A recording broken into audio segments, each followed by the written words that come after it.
દેશની સીમાઓ માતાના વસ્ત્ર સમાન છે. તેનું રક્ષણ કરવું દરેક ભારતીયની ફરજ છે. ભીષ્મ પિતામહ. નમસ્કાર દર્શક મિત્રો, સરહદ ન્યૂઝ ચેનલમાં આપનું સ્વાગત છે.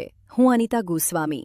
હવે જોઈએ સમાચાર વિસ્તારથી. થરાદ મામલતદાર કચેરીએ ઘર્ષણ પૂર્વ ધારાસભ્ય ગુલાબસિંહ રાજપૂતને રોકાતા તણાવ, ભોરોલ બેઠક પર ઉમેદવાર સાથે પણ તણાવ.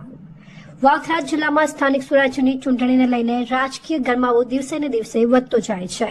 આજે ફોર્મ ચકાસણીના દિવસે થરાદ મામલતદાર કચેરીએ તણાવપૂર્ણ પરિસ્થિતિ સર્જાઈ હતી. માહિતી મુજબ થરાદના પૂર્વ ધારાસભ્ય તથા વાવથરા જિલ્લા કોંગ્રેસ પ્રમુખ ગુલાબસિંહ રાજપૂત મામલતદાર કચેરીએ પહોંચ્યા હતા. આ દરમિયાન ફરજ પર રહેલા પીએસઆઈ કક્ષાના પોલીસ અધિકારીએ તેમને અંદર જવા રોક્યા હતા, જેને પગલે બંને વચ્ચે ઉગ્ર બોલાચાલી થઈ અને વાત ઘર્ષણ સુધી પહોંચી ગઈ હતી. ઘટનાને પગલે કચેરી પરિસરમાં એક સમય માટે તણાવનો માહોલ સર્જાયો હતો. બીજી તરફ ભોરોલ બેઠક પર અપક્ષ ઉમેદવાર તરીકે સાદાભાઈ અબાભાઈએ ઉમેદવારી નોંધાવતા સમય પણ એ જ પોલીસ અધિકારી સાથે વિવાદ સર્જાયો હતો. સાદાભાઈના કહેવા મુજબ અધિકારીએ તેમને તમે ચૂંટણી કેમ લડો છો જેવા સવાલો પૂછ્યા હતા. આ દરમિયાન તેમની સાથે રહેલા વકીલ રતાભાઈ વાલાભાઈ પટેલને પણ ધક્કામુક્કી કરીને બંનેને કચેરી બહાર કાઢવામાં આવ્યા હોવાનું જણાવ્યું છે.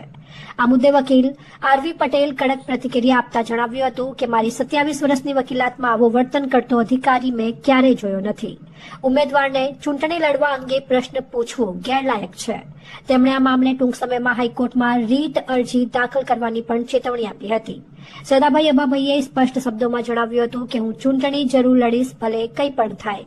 આ સમગ્ર ઘટનાને લઈને રાજકીય વર્તુળોમાં ભારે ચર્ચા જગાવી છે અને ચૂંટણી પ્રક્રિયામાં પોલીસની ભૂમિકા અંગે પણ સવાલો ઉઠી રહ્યા છે.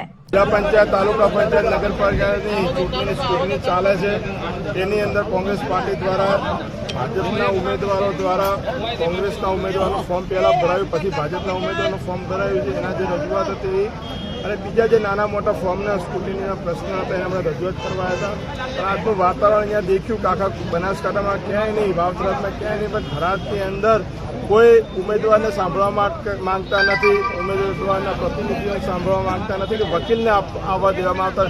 આવો ક્યાંય નિયમ નથી. તેમ છતાં ઉમેદવારોને પોલીસ ધમકી આપી રહી છે કે તમે ચૂંટણીમાં ફોર્મ ખેંચી લો. એટલે આવી તાનાશાહી ચૂંટણી પોતાના દમ પર તો જીતી શકતા નથી, પણ પોલીસના દમ પર ઉમેદવારો ડરાવવાની જે ધંધા થઈ રહ્યા છે એના આવનારા સમયમાં ત્યાં પર લડવું પડશે, ત્યાં અમે લડશું. એટલે વસ્તુ એ છે કે ઉમેદવારના પ્રતિનિધિને કોઈ પાર્ટીના પ્રમુખને કે વકીલને અંદર જવા દેવા નથી. કેમ, શા માટે તમે આટલો ડરો છો, છુપાવો છો? એના લીધે સર, ભોરોલ સીટ ઉપર કોંગ્રેસે મેન્ડેટ આવ્યું હતું, લોકો જે ભાજપમાં જોડાઈ ગયા છે, ભાજપથી લડી રહ્યા, તેને લઈને શું કહેશો? દેખો, કોંગ્રેસ પાર્ટીના એ આગેવાન હતા, કોંગ્રેસ પાર્ટીના ઉપપ્રમુખ હતા અને એમને કોંગ્રેસ પાર્ટીમાંથી 2 વાગ્યા અને પહેલા એમને 2 વાગ્યાની આજુબાજુ ફોર્મ ભર્યું છે અને કોંગ્રેસ પાર્ટીએ એમને 2:21 મેન્ડેટ આપેલો છે. ત્યારબાદ 2:40 કે 50ની આજુબાજુમાં એમને ભાજપમાંથી ફોર્મ ભર્યું છે અને એના પછી ભાજપે મેન્ડેટ, ભાજપ પાસે કોઈ ઉમેદવાર નહોતા. આટલા બધા જો જેને એમ કહે છે કે અમે વિકાસની ગંગા વહેવાઈ દીધી, અમે આટલા મોટા અહીંયા બધા આગેવાનો છીએ, તો એક એમને ભાજપનો ઉમેદવાર નામ મળ્યું કે કોંગ્રેસના ઉમેદવારને જેને લડાવવા પડે છે.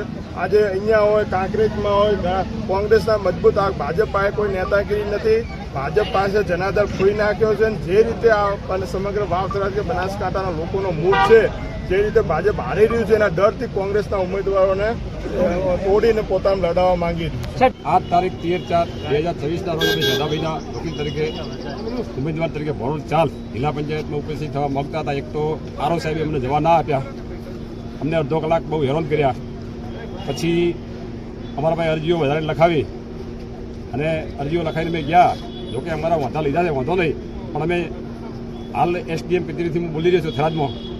તો અમે જેવા બહાર નીકળ્યા એવો એક થરાદના પીએસઆઈ ચિરાગભાઈ ચૌધરી સાહેબ, એમને હું ઓળખું છું, એમણે અમારા ઉમેદવાર સાદાભાઈને કીધેલું કે ભાઈ તો ચૂંટણી કઈ રીતે લડાય, એમ તારે ચૂંટણી શું છે, એમ જો કાયદાકીય અધિકારી જો આજના તાનાશાહી યુગમાં ઓન ડ્યુટીવાળા આવું કહેતા હોય તો આ ચૂંટણી હાલ જે જિલ્લા પંચાયત થઈ રહી છે, હું મારી રીતે એવું નહીં માનતો કે લોકશાહી પ્રતિનિધિ થઈ. એમ તમને શું લાગે? મારા ઉમેદવારને મને શક છે, મારા ઉમેદવાર પર પૂરેપૂરો શક છે કે સરકાર એને આવી રીતે જો પોલીસ અધિકારી એક પીએસઆઈના ગ્રેડ વાળો જો કહેતો હોય તો એને હેરાન કરશે, એને ટોર્ચર કરશે અને એને બરાબરનો પરેશાન કરશે.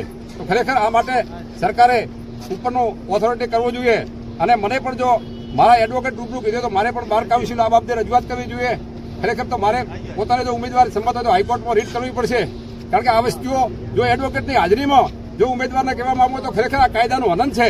અને જો ગુજરાતમાં મોદી સાહેબ અને હર્ષભાઈ સંઘવી સાહેબ જે કહેતા હોય ગૃહમંત્રી કે મારે કાયદાની વ્યવસ્થા ચાલે છે, તો મારી દ્રષ્ટિએ મારી પોતાની વકીલાતનો 27 વર્ષનો અનુભવ છે, એ ખરેખર આ છેલ્લી કક્ષાની નીચતા કહેવાય અને કાયદાની વ્યવસ્થા જળવાઈ નથી, એ હું ખુદ માનું છું. એમ કોને